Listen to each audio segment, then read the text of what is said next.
Buenos días, apreciados hermanos y amigos. Sean bienvenidos a vuestro canal, El Estandarte Adventista.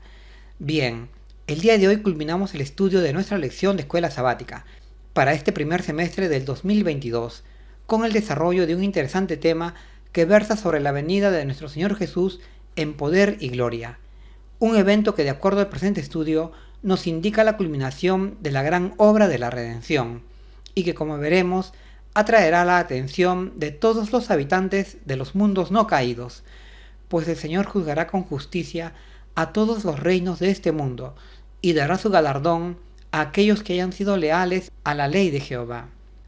Será un fascinante tema el que desarrollaremos, el cual debe alentar y afianzar nuestra fe, pues pronto la autoridad de Cristo será reivindicada. Sin embargo, antes de continuar, queremos tener unas breves palabras de oración. Oremos, apreciados hermanos y amigos. Querido y bondadoso Padre Celestial que estás en las alturas de los cielos, te agradecemos por tu infinita bondad y misericordia, y también por esta hermosa oportunidad que nos das de estudiar tu santa y buena palabra, la cual es como una luz que nos ayuda a ver nuestra condición espiritual y de reconocer nuestra necesidad de convertirnos de nuestras maldades a la santidad de aquellos que son tus hijos. Queremos pedirte en esta hora la ayuda de tu Santo Espíritu para poder entender este interesante relato que nos habla del regreso de tu Hijo en poder y gloria, pues también queremos estar preparados para recibirle de pie en su segunda venida. Te lo pedimos en el nombre que es sobre todo nombre, el de nuestro Señor Jesús, con el perdón de nuestros pecados. Amén. Nuestra lección lleva por título Su regreso en poder y gloria, un título que expresa la idea principal de este estudio, el cual es mostrarnos a partir de las profecías del Antiguo Testamento y corroboradas en el Nuevo Testamento, cómo aquel Hijo humilde, despojado voluntariamente de todo poder, será finalmente restaurado como Rey de Reyes y Señor de Señores, para venir a juzgar a todas las naciones de la tierra, luego de haber sembrado y visto crecer a aquella buena semilla de su buen carácter, que sembró en los corazones de las gentes de este mundo, formando así una nación tan numerosa de creyentes, así como lo son las estrellas de los cielos o las arenas del mar, pues en este final de los tiempos, multitudes de todo el mundo se convertirán a Cristo Jesús, poniéndose al estrado de sus pies para recibirle como su Señor y Salvador. Como texto de introducción, tenemos un interesante fragmento de la página 196 del libro Cada día con Dios, en donde de manera resumida Ellen White nos dice que al principio el reino de Cristo parecía humilde e insignificante. Sin embargo, en las grandes verdades encomendadas a sus seguidores, el reino de Cristo crecería en los corazones de las gentes, hasta extenderse por todas las naciones y pueblos del mundo, abarcando a todos en general. Una muy interesante reflexión de la mensajera del Señor, profetizándonos el éxito del buen reino establecido por Jesús sobre los demás reinos de la tierra. Y esta victoria será un evento que veremos cumplirse en nuestros días, en este final de los tiempos. Sin más, pasemos a desarrollar las preguntas de nuestra lección. Pregunta número 1. ¿Quién fue el colaborador del Padre en la creación del cielo y la tierra? Bien, de acuerdo a la Escritura, vemos que el Padre Celestial tuvo un colaborador en la obra de la creación, pues Él no estaba solo obrando la creación de los cielos y la tierra, sino que tenía junto a Él un compañero, que es nuestro Señor Jesús. Así lo vemos escrito en el Salmo 80, verso 7, que nos dice: «Sea tu mano sobre el varón de tu diestra», siendo el varón de la diestra del Padre, su Hijo Cristo Jesús. Cristo era la mano del Padre que obraba la creación. Por eso en Colosenses 1:16 y en San Juan 1:3 se nos dice explícitamente que el Hijo estaba creándolo todo. De allí que en el Salmo 102, verso 25, hablándonos del Hijo, se nos diga: «Desde la antigüedad fundaste la tierra», lo cual es confirmado en Hebreos 1:10, que nos dice de Jesús: «Y tú, Señor, en el principio fundaste la tierra, y los cielos son obra de tus manos». Así es, apreciados hermanos, Cristo Jesús tuvo el encargo de llevar a cabo la creación, una creación ya planificada desde antes por el Padre Celestial, tal como lo vemos escrito en el Salmo 139, verso 16. Y del mismo modo, Ellen White nos dice que fue Cristo quien extendió los cielos y echó los cimientos de la tierra. Fue su mano la que colgó los mundos en el espacio y modeló las flores del campo. Fue Él quien llenó la tierra de hermosura y el aire con cantos. Y sobre todas las cosas creadas en la tierra, en el aire y en el cielo, escribió un mensaje de amor, el amor del Padre por todas sus criaturas. Así es, apreciados hermanos, toda la creación fue llevada a cabo por Cristo Jesús, y ésta contiene un mensaje de amor de Dios por todas sus criaturas. Qué interesantes palabras de la mensajera del Señor, ayudándonos a descubrir en la creación el mensaje de amor de Dios por la humanidad. Bien, dicho esto, pasemos a nuestra siguiente pregunta. Pregunta número 2. ¿Cómo llevó a cabo el Hijo del Hombre su misión en la tierra con apoyo humano o divino? Bien, nuestro Señor Jesús, para el cumplimiento de su misión aquí en la tierra, necesitó contar con ayuda divina, la de su Padre Celestial. Así lo vemos expresado ilustrativamente en el Salmo 80:17 que dice: «Sea tu mano sobre el varón de tu diestra, sobre el Hijo del Hombre que para ti corroboraste». Y también en el Salmo 89:21 nos dice: «Mi mano será firme con él, mi brazo también lo fortalecerá». Es decir, los salmos declaraban que Dios el Padre Celestial ayudaría al Hijo del Hombre, es decir, a Jesús de Nazaret, a que él pueda llevar a cabo su misión aquí en la tierra, misión que consistía en redimir al hombre del pecado. En otras palabras, el Hijo de Dios no necesitó de ayuda humana o terrenal para cumplir con su misión, sino que era el Padre Celestial quien lo asistía por medio de su Espíritu Santo, dándole las fuerzas y las capacidades para efectuar la gran tarea de salvar al hombre. Así se cumplía con Cristo aquella frase de Zacarías 4:6 que nos dice: «No es con espada o con ejércitos, sino con mi Santo Espíritu». Pues la obra de edificación del reino de Dios no tiene ninguna hebra de ayuda humana, sino solo divina. Y así también será con nosotros, pues necesitaremos de la ayuda divina para desarrollar la misión de llevar a todo el mundo el Evangelio de la justicia de Dios, ayuda que nos será manifiesta con la presencia del Espíritu Santo, que vendrá sobre nosotros como lluvia tardía. De manera complementaria, Ellen White nos dice que Cristo dependió completamente del Padre. Por eso declaró en San Juan 5:17 que nada podía hacer si no lo veía hacer al Padre, y que todo lo que hacía era lo que el Padre le decía. Es decir, el Señor Jesús seguía las directrices del Padre Celestial. El Padre le revelaba día a día los planes que ejecutaría y Él los llevaba a cabo, con la ayuda del Santo Espíritu. Y así también debe ser con nosotros. Debemos seguir los planes que Dios nos ha ordenado, los cuales están escritos en su santa palabra. Qué importante exhortación que nos da la mensajera del Señor para aprender de Cristo, a depender de la voluntad del Padre Celestial. Bien, pasemos a nuestra siguiente pregunta. Pregunta número 3. ¿Qué alto cargo le dará el Padre? Bien, de acuerdo a la Escritura, el Padre Celestial otorgará a su Hijo Cristo Jesús una autoridad suprema sobre todos los reyes de la tierra, pues así como Cristo se humilló al venir como siervo a la tierra, así también el Padre alzará a su Hijo por encima de los reyes y gobernantes de este mundo. Así lo vemos escrito en el Salmo 89:27 que nos dice que Cristo será puesto por primogénito, más alto que los reyes de la tierra, o sobre los reyes de la tierra. En otras palabras, la Escritura nos está diciendo que Cristo Jesús tendrá el gobierno del mundo entero, pues gobernará sobre todos los reyes y príncipes de la tierra.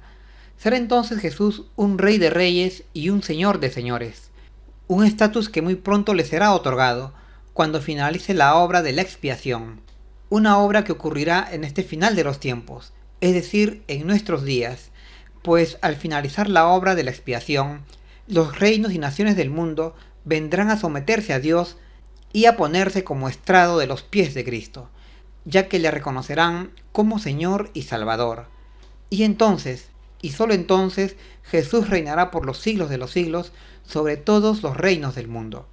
Así culminará la obra de la redención, con la proclamación de Jesús como el primogénito o el rey de todos los reinos de la tierra.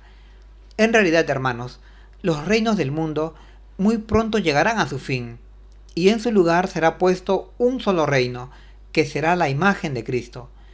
Pues todas las naciones vendrán a convertirse por obra del Espíritu Santo en naciones para Cristo, ya que habrán sido transformados de hijos de las tinieblas a hijos de la luz. A este buen reino de Dios, todos estamos invitados a formar parte. Pero recordemos lo que Jesús le dijo a Nicodemo: sin nuevo nacimiento no puedes ver el reino de Dios.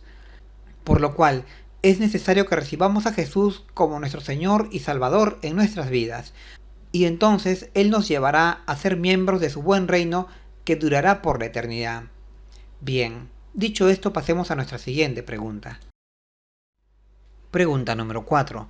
¿Qué batalla final y decisiva tendrá lugar entre el Rey de Reyes y los gobernantes de este mundo?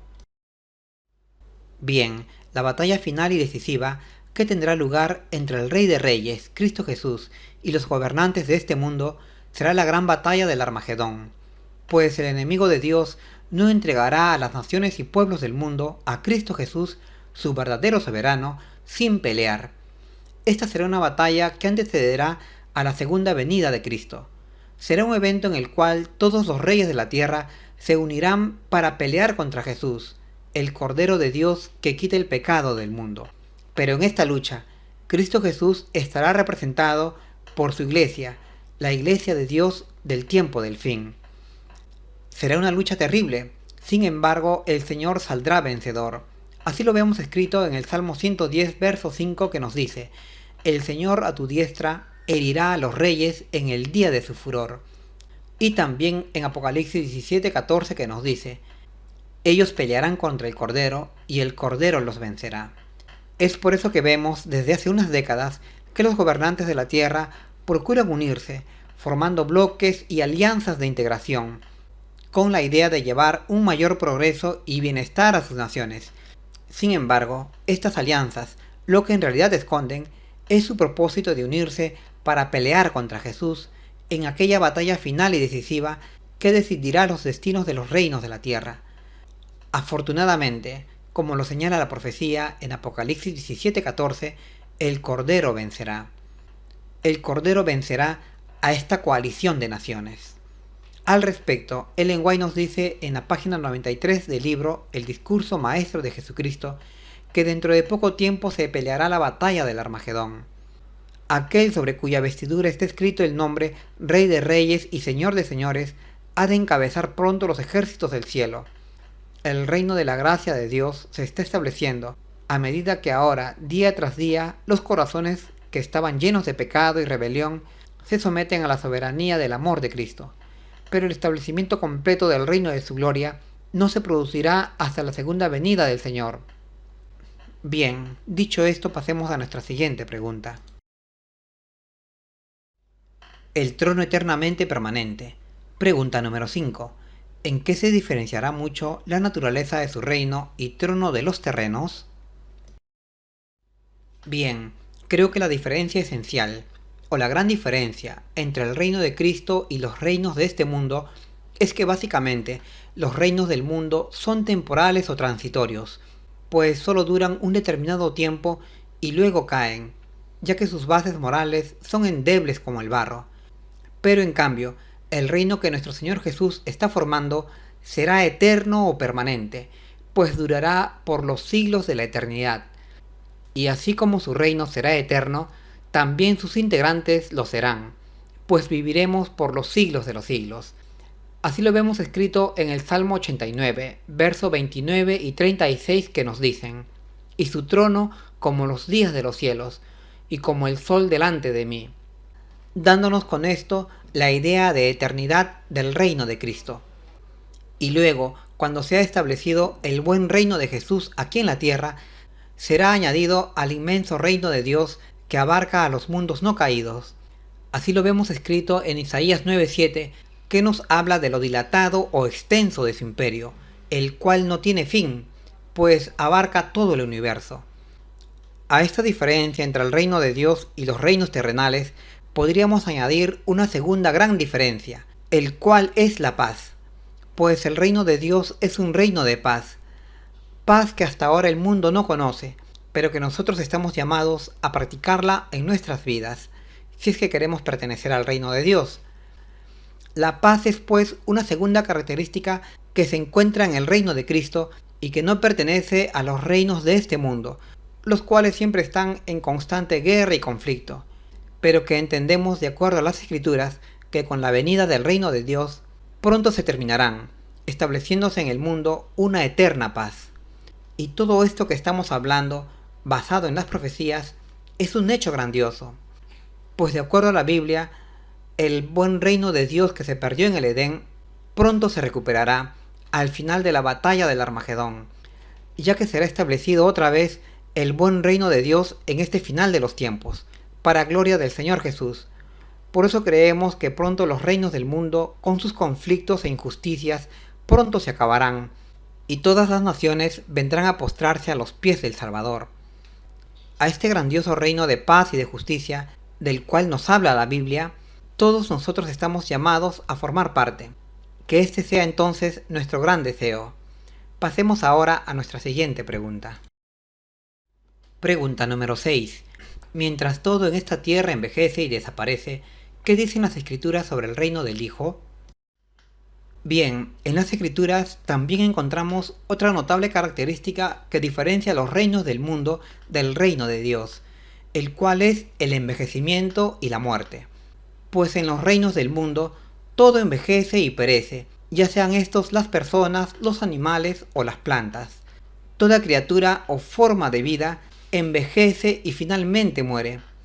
En cambio, en el reino que nuestro Señor Jesús está formando, todo permanecerá igual y nunca se acabará. Será como si siempre fuese el mismo, sin envejecer. Esta hermosa y esperanzadora descripción lo encontramos escrito en el Salmo 102, versos 26 y 27 que nos dicen: que todos perecen, pero tú permaneces, y que todo muda, pero tú eres el mismo. Esta misma idea también está presente en Hebreos 1:11 que nos dice: ellos perecerán, mas tú permaneces, y todos ellos envejecerán como una vestidura. Pues como hemos señalado antes, en los reinos de este mundo, todos estamos sujetos a perecer y a morir. Somos pasajeros, nacemos, crecemos, envejecemos y finalmente morimos. En cambio, en el reino de Dios, todo esto acabará. Nada será perecedero, sino que será permanente, ya que durará por los siglos de los siglos. Es por esto, hermanos, que no debemos desanimarnos ni desalentarnos, sino al contrario, debemos seguir luchando con todo nuestro aliento para pertenecer a este buen reino de Dios. Bien, dicho esto, pasemos a nuestra última pregunta. ¿Juzgará al mundo? Pregunta número 7. ¿Qué está escrito en los Salmos acerca de su regreso y trato con el mundo? Bien, en los Salmos está escrito que Jehová, es decir, nuestro Señor Jesús, vendrá por segunda vez al mundo para juzgar a la tierra con justicia y verdad. Así lo vemos escrito en el Salmo 96:13 que nos dice: delante de Jehová que vino, porque vino a juzgar la tierra, juzgará al mundo con justicia y a los pueblos con su verdad. De la misma manera, en el Salmo 9:8 encontramos escrito: y juzgará al mundo con justicia, con equidad ejecutará juicio sobre los pueblos. También el Salmo 82:8 nos dice: levántate, oh Dios, juzga a la tierra, porque tú posees todas las naciones. Es decir, en los Salmos encontramos escritos el juicio que Dios hará a las naciones. Pero también en Isaías encontramos declaraciones similares. Por ejemplo, en Isaías 11:4 se nos dice que Dios juzgará con justicia a los pobres y arguirá con equidad por los mansos de la tierra. Y herirá la tierra con la vara de su boca y con el espíritu de sus labios matará al impío, siendo esta última expresión una característica del juicio de Dios, pues el Señor juzgará con verdad y con justicia, dando una grata recompensa a los que son mansos y humildes, mas a los que son soberbios y malvados hará perecer por sus maldades y gran crueldad con que persiguieron a la iglesia en este tiempo del fin. En realidad, este juicio del que se habla en los Salmos corresponde a la sentencia que se dará a cada habitante de la tierra, a aquellos que se hallen vivos en el momento de la segunda venida del Señor. No se trata de un juicio de investigación, sino de la sentencia que corresponde a los vivos en este final de los tiempos. A los que han sido justos el galardón de la vida eterna, por su lealtad a la ley de Jehová, y a los impíos la condenación por su malvado trato que dieron a los que se negaron a recibir la marca de la bestia. Al respecto, Ellen White nos dice que el juicio final será un acontecimiento sumamente solemne y terrible, que se desarrollará delante del universo entero. El Padre ha delegado todo el juicio en el Señor Jesús. Él será quien declare la recompensa que recibirán los que hayan sido leales a la ley de Jehová. Con esto Dios será honrado y su gobierno reivindicado y glorificado hasta lo sumo, y ello en presencia de los habitantes de los mundos no caídos. No se trata de un juicio a una persona o a una nación, sino al mundo entero. Recibamos entonces, apreciados hermanos, a nuestro Señor Jesús como Rey y Señor de nuestras vidas, para acceder a su buen reino eternal, y no seamos víctimas de su ira en el día de su venida. Este es mi deseo para mí y para todos ustedes, que tengan un feliz sábado y que el Señor os guarde. Hasta pronto.